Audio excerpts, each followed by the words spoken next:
Guys, welcome back to my channel Priyanka Thakur vlogs. आप सबको मेरे चैनल में फिर एक बार से स्वागत है। तो आज मैं आप सबको एक और कथा सुनाने वाली हूँ, माता राधा रानी और श्री कृष्ण जी का।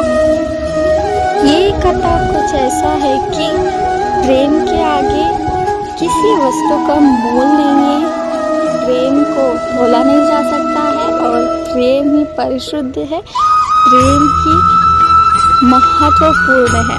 मतलब प्रेम का जो हम दे सकते हैं स्थान, वो सबसे ऊपर है। तो किसी भी वस्तु का मूल्य वहाँ तक पहुँच नहीं सकती। तो मेरी आज की कथा इसी विषय पर है। हुआ कुछ इस तरह कि एक बार द्वारिका में तुलाभार हो रहा था। तो हमारे श्री कृष्ण जी उनकी भार जितना सोना रखकर हम तुलाभार करेंगे, तो इस तरह वहाँ पे चर्चा हो रहा था और ये हुआ भी। और एक तरफ हमारे श्री कृष्ण जी थे और उनकी पत्नियाँ, जो 8 पत्नियाँ थी, रुक्मिणी, सत्यभामा जी और जाम्बवंती माता, सब लोग वहाँ पे थे और बाकी पत्नियाँ भी थी और माता राधा रानी भी वहीं पर ही मौजूद थी। सारे उनकी पत्नियाँ एक एक करके पूरा उनके सोने के जितनी सामग्री थे, कंगन थे, चूड़े थे और फिर उनकी माला थे, जितने भी उनके वस्तुएं थे, सोने के नाण्य, सब कुछ उन्होंने वहाँ पे रखा। फिर भी किसी ने भी ऐसा सोना नहीं रखा कि श्री कृष्ण जी उनकी भार जितना वहाँ पे सोना हो जाए। लेकिन जितना भी सोना डालो फिर भी श्री कृष्ण जी की तुलाभार हो नहीं रहा था उस वक्त। और सब लोग बहुत दुखी हो रहे थे कि हमारे पास इतना सोना नहीं है कि श्री कृष्ण जी की हम तुलाभार भी नहीं कर सकते।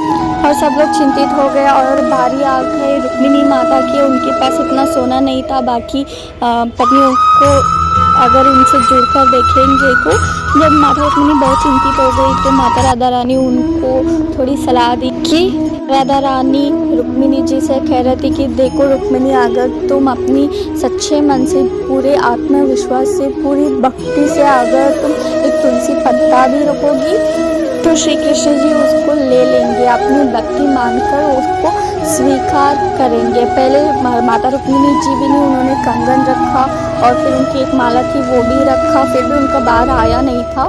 तो जब माता राधा रानी उनसे ये सब चीज़ें कहा तो फिर से जाकर उन्होंने एक तुलसी पत्ता वहाँ पे रख दिया और फिर क्या हुआ, और फिर उनकी जो भार थी वो हो गया, तुलाभार हो गया। सब लोग आश्चर्यचकित हो गए। तो ये कथा है कि अगर आप सच्चे मन से प्रेम करो, भक्ति करो, समर्पित भाव से, वो श्री कृष्ण जी स्वीकार कर लेंगे।